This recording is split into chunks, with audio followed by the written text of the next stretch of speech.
Oh yes, reka mbifuriza ibihe byiza ku bantu dukomeje kubana. Ni byiza yuko mudukurikira. Niba utarakora subscribe, uyu ni umwanya mwiza wo kuyikora kugira ngo ibiganiro byacu bijye bikugeraho umunsi ku wundi. Aka kanya tujye kurebera hamwe ubusobanuro bw'izina Alexia.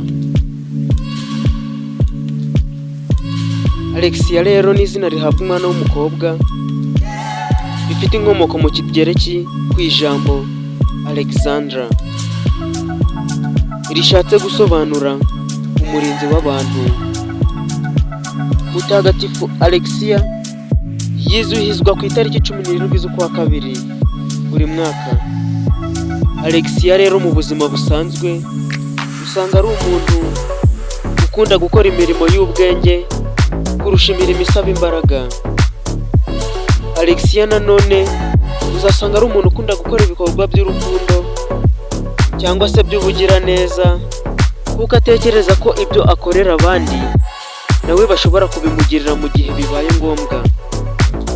Alexia rero ngo akenshi aba acecetse, ariko iyo ahawe umwanya atanga ibitekerezo byumvikana kandi byubaka. Alexia nanone iyo ahuye n'ibibazo ngakunda kwigenga, ibintu bikamera nk'ibyakomeye, ntakunde ikintu cyo kwifashisha cyangwa se ngo abe yabibwira inshuti ze. Alexia rero ngo agira inshuti nyinshi cyane, akaziba hafi uko abishoboye. Ngo ikintu kimushimisha ni ukugira abantu bamuba hafi bakundanye, nanone akaba yizeye neza ko utamuhemukira, kuko abafata nk'icyuzuzo cy'ubuzima bwe bwa buri munsi.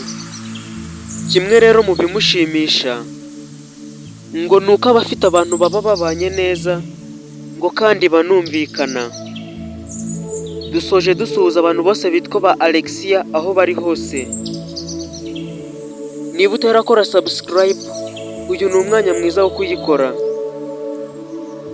Hagati aho, niba wifuza yuko hari izina twagusobanurira, twandikira aho hantu munsi muri komenti, tuzarigusobanurira twifashishije ubushakashatsi bwimbitse. Turabashimiye mwe mwabanye natwe muri iki kiganiro, bararakira gukurikirana icy'ubutaha. Imana ibarinde, turabakunda cyane.